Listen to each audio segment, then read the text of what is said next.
Le 10 novembre a été marqué par une nouvelle journée de mobilisation pour des augmentations salariales et contre la réforme des retraites à l'appel de la CGT, de Solidaires, la FSU et l'UNEF. En Ile-de-France, une grève intersyndicale fortement suivie à la RATP a paralysé les transports.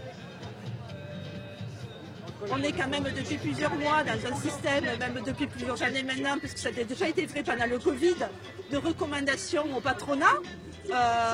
Après on voit que, y compris surtout sur les minima, que ce soit les minima de branche ou même sur le SMIC, une recommandation, ça ne suffira pas, et que ça passe et que ça dépend intégralement là pour le coup du gouvernement. Et c'est sur ça, sur les journées interprofessionnelles, que nous on appuie au moins sur l'augmentation du SMIC, notre demande sur l'indexation des salaires sur les prix et l'automaticité des minima de branche à chaque fois que le SMIC augmente. Aujourd'hui, avec l'inflation et plus le prix alimentaire qui flambe, en travaillant chez Carrefour, on n'arrive pas à acheter nos produits chez Carrefour, donc on n'arrive pas à se nourrir. Concrètement, vous gagnez combien par exemple? Aujourd'hui, moi, en tant que salarié, j'ai presque de 19 ans d'ancienneté et je touche à peine 1200 euros.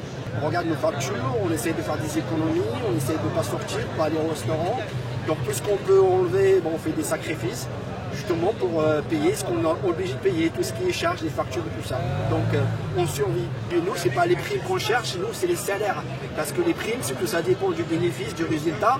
Donc il y a des critères qu'il faut répondre. Sauf qu'aujourd'hui, nous, ce qu'on veut, c'est augmenter le salaire. Parce que les salaires, c'est tous les mois.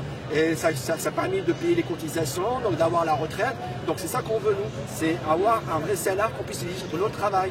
On est là, on est là, et finalement, pas nous, on est là. Alors moi, 32 ans de maison, je suis même pas à 2000 euros par mois.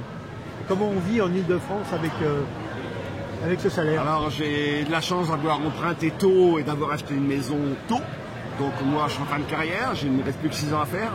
Maintenant, je me bats pour mes collègues, je me bats pour moi et je me bats pour mes enfants. Vous êtes en grève depuis combien de temps? Depuis le 22 septembre. La prime c'est dur, on n'y a pas le droit parce qu'on est des techniques. On nous dit qu'on ne fait pas de social, parce que nous sur les fiches de paie c'est marqué adjoint technique alors qu'on fait du social. 2 euros pour les agents sociaux. Même si Macron ne veut pas, nous on est là.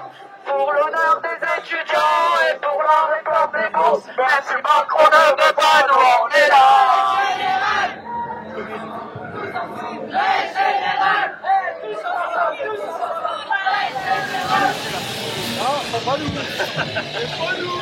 Tout est grave aujourd'hui, que ce soit les conditions de travail, les salaires. Naturellement, les salaires, c'est un gros sujet.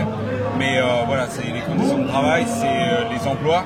Parce qu'on a énormément de mal à recruter. Quoi qu'en dise la direction, la RATP, elle n'est plus attractive du tout. Au mois de juillet, on a eu 2 d'augmentation de salaire, mais c'était juste pour couvrir un manque, parce que les premiers salaires aujourd'hui, ils sont à plus 12 euros par rapport au SMIC. Les plus petits salaires d'entreprise à l'embauche à la RATP, c'est plus 12 euros. C'est-à-dire que s'ils n'avaient pas donné 2,2, pour les jeunes d'embauchés, on était en dessous du SMIC.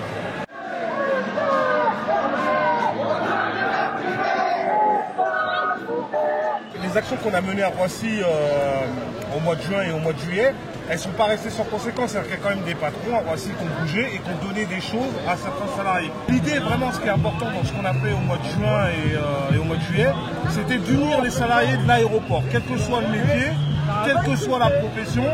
On est salariés de l'aéroport, on a les mêmes patrons, les mêmes donneurs d'ordre. Donc c'était d'unir les salariés dans la lutte.